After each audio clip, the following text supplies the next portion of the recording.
சாப்பிட்ட அப்புறம் ஒரு சின்ன நெஞ்செரிச்சல், வயிறு ரொம்ப உபசமா இருக்கு, செரிமானம் சரியா ஆக மாட்டேங்குது, இப்படி ஏகப்பட்ட பிரச்சனை இருக்கு.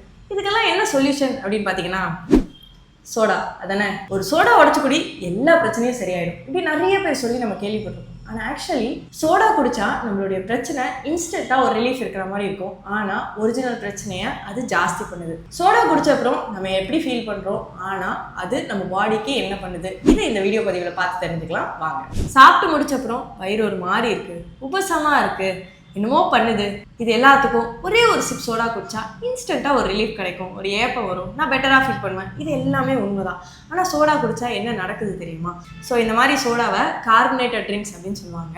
இதை நம்ம குடித்ததும் இதில் இருக்கிற பபுள்ஸ் வந்து நம்ம வயிற்றுக்குள்ளே போகும், கார்பன் டை ஆக்சைடை ரிலீஸ் பண்ணும். இதனால் நம்ம வயிற்றுக்குள்ளே ப்ரெஷர் இன்ஸ்டண்ட்டாக ஜாஸ்தி ஆகும்.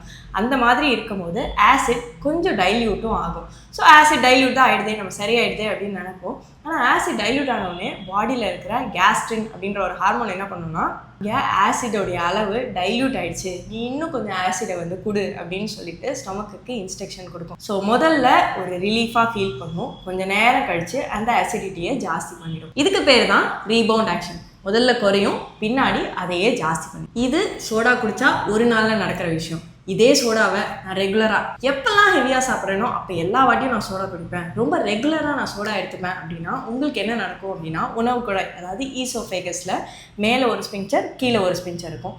இந்த ஸ்பிங்க்சர் வாயிலேருந்து உணவு உள்ளே வரும்போது திறந்து உள்ள உணவு வந்தோடனே இது முடிக்கும்.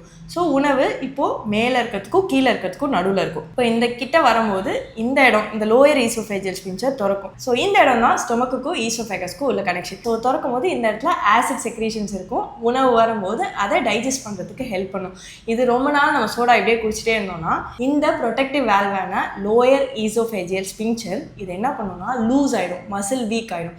ஸோ எப்பெல்லாம் உணவு வருதோ அப்போ மட்டும் கேஸ் செக்ரேஷன் இல்லாமல் இது லூஸாக இருக்கும்போது கேஸ் வந்து இங்கே இருந்துக்கிட்டே இருக்கும். இதனால் ரிஃப்ளெக்ஸ் ப்ராப்ளம்ஸ் வரலாம், லாங் டேர்மில் கேஸ்ட்ரைட்டிஸ் வரலாம், இன்னும் நிறைய ஸ்டொமக் ரிலேட்டட் இஷ்யூஸ் வரதுக்கு வாய்ப்பு இருக்குது. ஸோ இந்த மாதிரி சோடாலாம் குடிக்கும் போது எனக்கு இன்ஸ்டண்ட்டாக ரிலீஃப் கிடைக்குதுன்றதை மட்டும் ஃபீல் பண்ணாமல் இந்த சோடா நம்ம உடம்பை எவ்வளோ தூரத்துக்கு பாதிக்குது அப்படின்றதையும் புரிஞ்சுக்கோங்க.